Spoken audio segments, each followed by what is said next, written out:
Hey guys, Digital David here. Today I'm going to be unboxing some G.SKILL. This is the TridentZ RGB DDR4. Really excited about it. This is two 16GB sticks.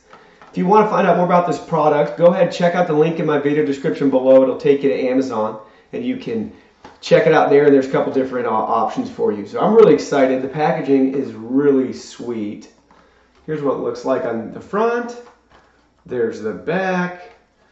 There's one side, the other side, and that's about it. So now we'll go ahead and open it up. Here is the inside. So cool. Really excited for this RAM. As you can see, there's the sticker on the back if you want to put that on your computer, which is cool too. I just can't wait to see the colors and all that on it. So really sweet RAM. Let me go ahead and take one out for you.